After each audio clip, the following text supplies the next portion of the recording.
Come gather round, brewers, 'cause I got a story to tell. A story of ambition, madness, and one man's unholy obsession with his first pumpkin. Let's kick it. This is your final warning! I do weird stuff on camera just for you. Experimenting with chaos, that's what I do. If it all blows up, that's just part of the plan. Entertainment at its caffeine in my hand. Mom says bring snacks and don't make a fuss. Plotting world domination, one word with us. Dr. Hands Brewery! In a small Swedish shed, there lived a brewer. A man named Dr. Hans. A man that could turn almost everything to beer and turn almost everything into a bad idea. One autumn, after months of watering, worrying, MacGyvering her support sling to keep it to snapping off its wine and fighting off endless army of Swedish slugs, there it was, his first pumpkin. Big, orange and full of promises. Now most people would carve it. Some bake it, but not Dr. Hans. You have never been like other children, Hans. Why can't you just be normal? To him, it wasn't a bare vegetable. It wasn't a Halloween ornament. It was a fermentation vessel just waiting to happen. You see, pumpkin beer, that strange tradition from across the sea, it never quite set right with him. The spices reminded him of Christmas rather than autumn. Halloween isn't truly Swedish, and Thanksgiving doesn't exist here at all. So for us, pumpkin spice feels misplaced. It's almost like drinking Julmust at Easter. Hold on, that analogy doesn't even make sense for a Swede, mate. Okay, fair point, and took us a little bit off of the story, right? Let's continue. And so Dr. Hans decided to do something different, something bold, something stupid. And thus begin the legend of the true first pumpkin beer.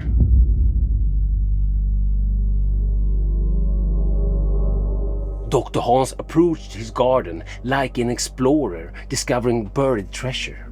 This was his first homegrown pumpkin, a rare victory after years of fighting the Swedish weather, warfare with slugs, and questionable understanding of irrigation methods. He cut the stem carefully, admiring its color and shape. Most would have been proud and stopped there. But pride has a strange effect on brewers. Where others saw vegetable, Dr. Hans saw potential. It wasn't enough to brew a beer with pumpkin in it. He would brew a beer inside one, fueled by the strength of CY 115 British Ale Yeast from Angel Yeast, this video sponsor.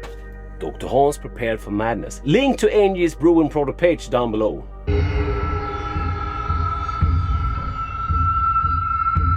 This could be the stupidest thing I ever done. I have no clue what I'm doing. Sanitization feels a little bit stupid. Need to make some sort of a lid. Have you ever brewed beer in a pumpkin? Let me know. Is this good content? Is this a bad idea? Probably. I only got one pumpkin.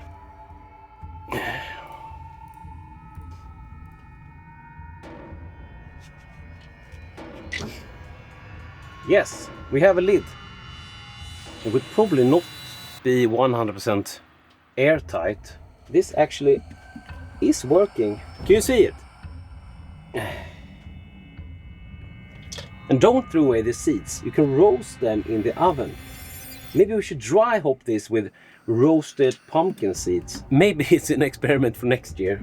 Everything is scooped out, but I'm thinking maybe we should thin out the walls a little bit. I'm gonna try this ice cream scooper, because if we can thin the walls out a little bit, means that we get more volume. So I'm aiming for like 4 liters, basing it like on the Agulo thingy. I have one of these Agulo amber lager kits, extract and hops extract, but I want to brew an amber ale, so we'll be swapping the yeast for CY 115 British Ale Yeast.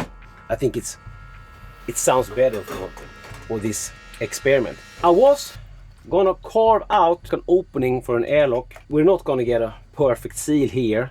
I might even want to wrap this with clean film afterwards. Let's see if we can carve out some more space in this before we continue the madness. Should I spray the lid?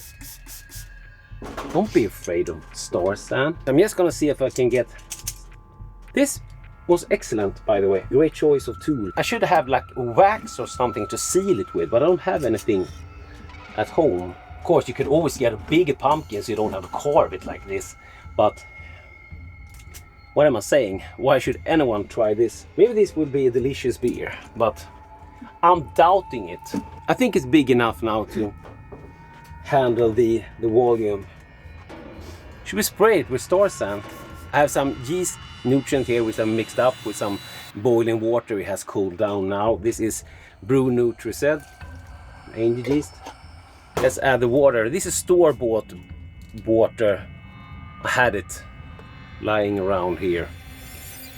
And it's gonna be easy to like measure how much I get into this. That's 1.5 liters. I think we can do it. That's 3 liters.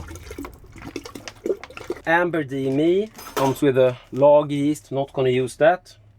And we have bitter extract and 2 Hersbrucker natural hop extract. And if you don't have bittering and aromatic extract, you can make your own. And I will try to point to a video, made my own kit. I did not make a kit, basically made a hop tea, nothing fancy. All of the hops extract are in.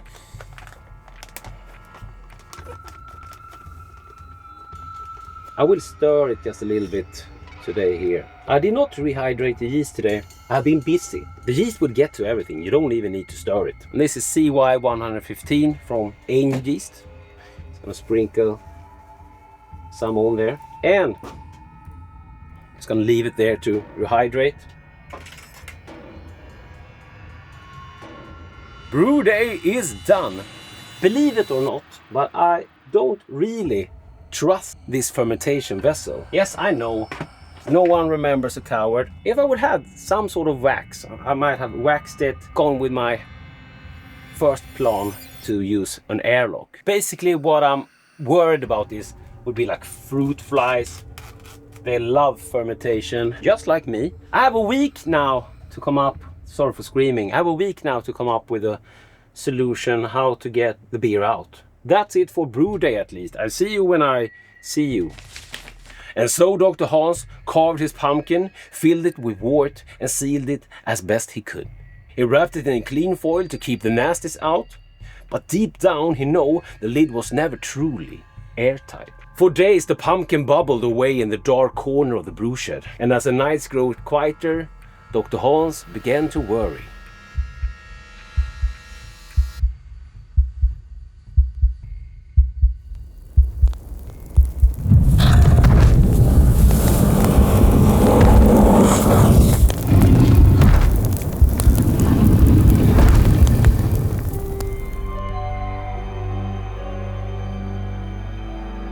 The plan was simple.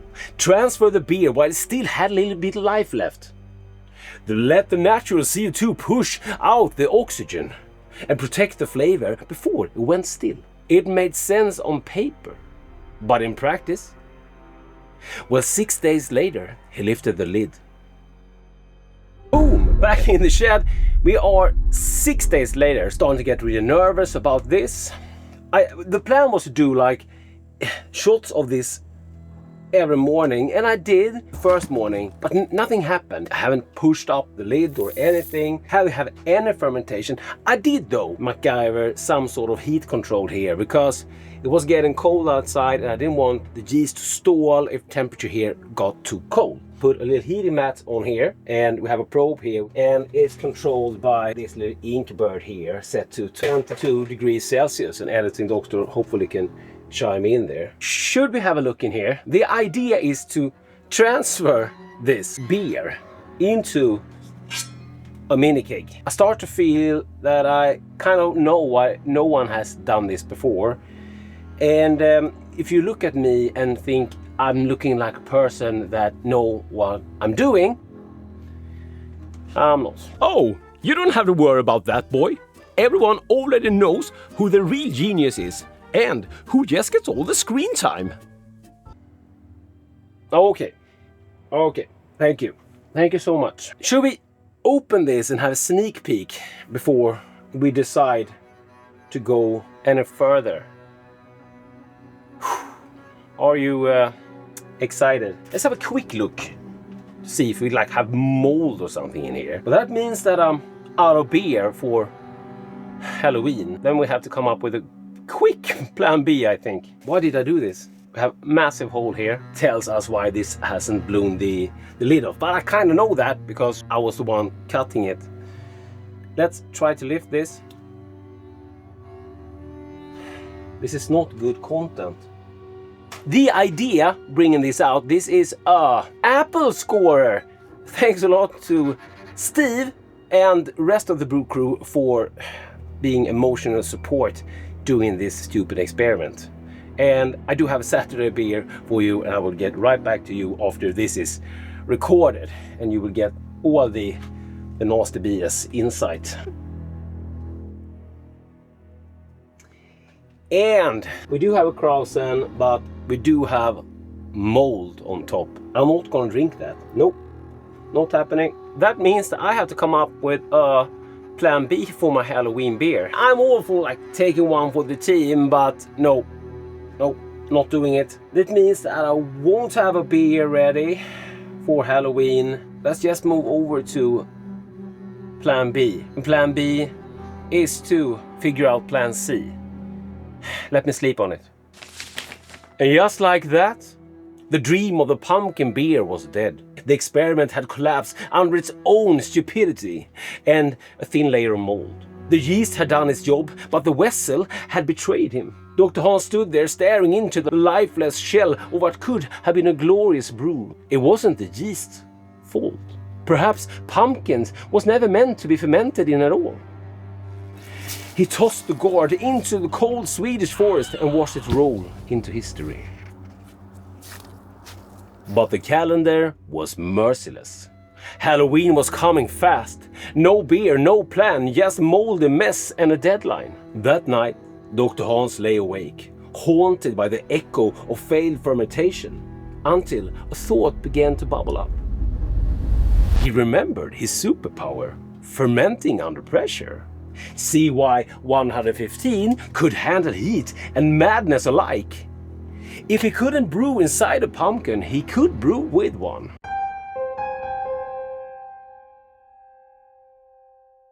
The next morning, the plan was clear. Sometimes the best way forward is through the fire, and in this case through the oven. The kitchen filled with scent of roasted pumpkin and citrus. The unmistakable aroma of redemption, with a jar of fresh puree, orange zest, Amarillo hops, and the power of the CY 115, Dr. Hans was ready to bring the madness back to the shed. The day wasn't over. The resurrection has already begun.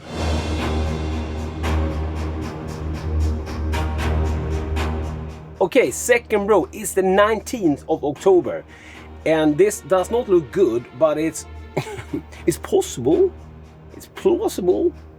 Let's get brewing. I will start with boiling up 1.5 liter of water. This is really soft water, honey water. I've talked about that before. This has been sitting outside. This is quite cold. I will using 1.5 liter because there is quite some ingredients for this shake and brew. So we have a 9 liter sanitized mini cake. These are great, by the way. I will be starting with some DME. 2 times 500 grams. The editing doctor hopefully is in the mood to convert everything into burrs and stones. Thank you. But the full recipe will be downloadable on my Buy Me a Beer page. You could buy me a beer also. No, I don't mind. 150 grams of cane sugar to bump up the ABV and to add some, hopefully some color and also some caramel note to it. We have some yeast nutrient, Brew Nutriset. Always spoil your yeast. The zest of 1 orange. Try not to get that white thingy on there. This was like perfect. If I can blow my own horn. It smells orangey to me. We'll be using 50 grams of Amarillo going hot, and we use 50 grams cold as a dry hop at start. 250 grams of homemade pumpkin puree. Try to get this in. It's still lukewarm. What you call this tool? In Swedish, this is called a slicky pot. Don't ask me to translate that. And the water is up to temp. Steamed up my camera. Shit happens when you party naked. There is no really need to shake it, but because we're keeping the name Shake and Brew, we might need to shake it. IPA, please set the timer for 20 minutes. So 20 minutes will give it time to get some bitterness out of the Amarillo. See you in 20 minutes, I guess. 20 minutes or up. Let's get this puppy down into temperature. And as we're using the metric system here, this will be really easy. We need 6.5 liters of water, and that will be 6 kilo and 500 grams. Not that hard math. 6.50 on the money. There is no really need to shake it. You could like aerate it a bit. That's not a bad idea, so we might shake it just for that. But I think also this water is really cold, hot, really hot down here and really cold up here. Should add the hops also. 50 grams of Amarillo. Smells nice. I do have a video where I try dry hopping before fermentation and after fermentation. Was it end of fermentation? I will link to it down below. Let's add the yeast. This is Angel Yeast CY115. British ale yeast. Get some nice esters from this one. You should of course rehydrate the yeast, but that goes against the simplicity here. Proper lid, floating dip tube. I didn't forget anything today, did I? I'm gonna put some pressure on here just to dial in my spanning valve. And we're gonna heat control this because I need to run this super hot because I'm running out of time. You need some sort of strap on, your mom's or your wife's, and some sort of insulation. This is home brewing, no judging. The probe underneath the sponge. This works great. We need a third hand for this. I have a third leg, I've been told, but this should need a third hand. Was that bragging? Cable management. This shouldn't be this tricky. Second strap on. Your brothers maybe. Ask any random homeless person. We will use what we can get our hands on. It's home brewing after all. That'll do. We need this to go fast. I will set this to 25C. According to Angel Yeast, this yeast is okay to ferment from 14 to 25C. But we are fermenting under pressure. So I'm thinking, let's start at 25C and we will push it. This is set to around 15 psi. I will probably crank it. We're gonna call it Brew Day done. According to the probe, the wort is 21.4 Celsius. So I think we nailed it in the pitching range there, and the heat mat take this up to 25 degrees Celsius. I will continue to bump the temperature up during fermentation to speed things up because I'm in a hurry. I also need to edit the video. Let's clean up and I will see you somewhere in the future, hopefully.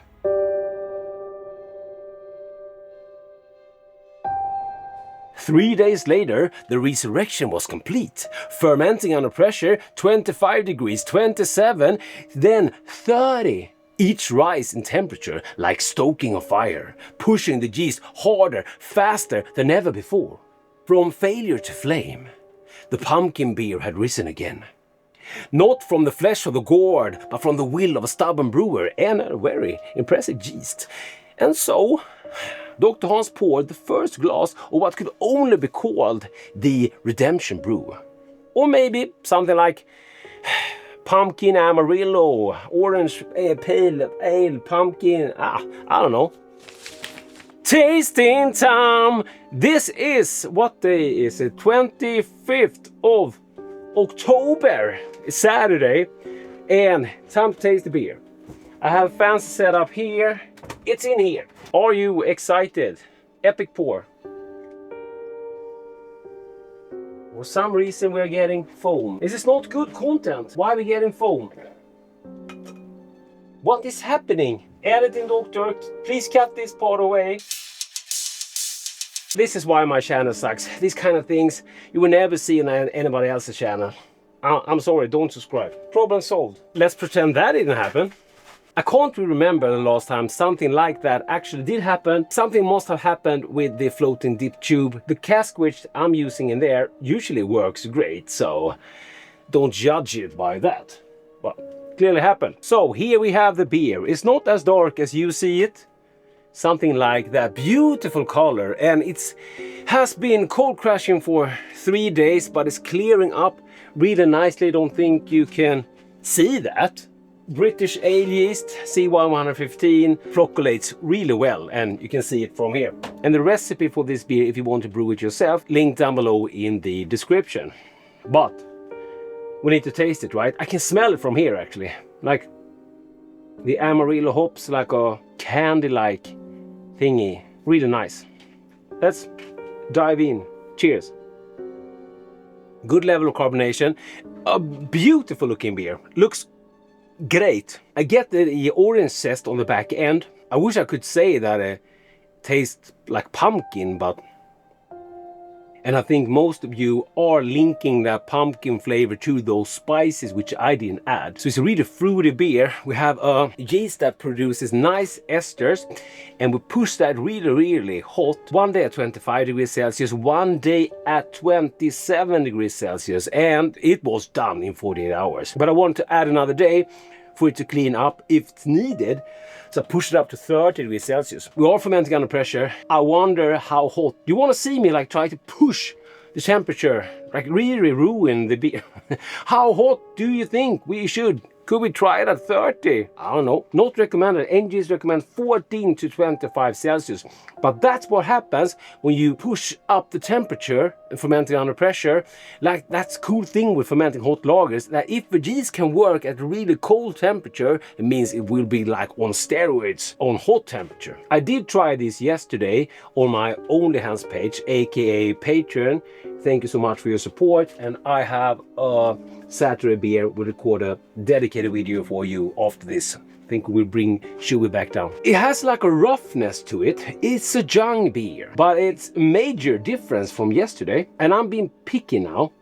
Most beers benefit from at least a week or 2 weeks conditioning. A lot happened in that time. And for lagers, they benefit for even longer periods of time. But I'm on a deadline, or more correctly, the editing doctor is on a deadline, and of course he needs some time to edit the video also. Wow, emotional consideration. I wasn't sure you even knew I existed outside your B-roll folders. Next thing I know, you start labeling your files properly. But thanks, mate. I'll cry in 4K. Oh, okay. This beer is actually extremely good. And I don't want to blow my own horn. Yeah, you know I do. Yay! What a great pumpkin beer I brewed. This is of course a very different pumpkin beer, but I wanted to make it my own, like still with bold flavors, and making it Swedish with orange zest that we can't grow here, and with American hops. Yeah, maybe not Swedish. Make it my own. Because I didn't want to add the pumpkin spices. Yeah, throw the first stone.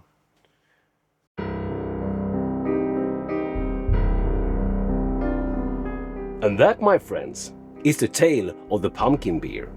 Born from curiosity, destroyed by mold, and reborn under pressure. What started as a stupid idea became a story worth telling. Proof that even failure can ferment into something beautiful. So the next time someone asks you if you could ferment a beer in a pumpkin, tell them yes, that sounds like a good idea. And remember, as always, I do these crazy experiments so you don't have to. And here's another brew with CY115. Why don't you check it out?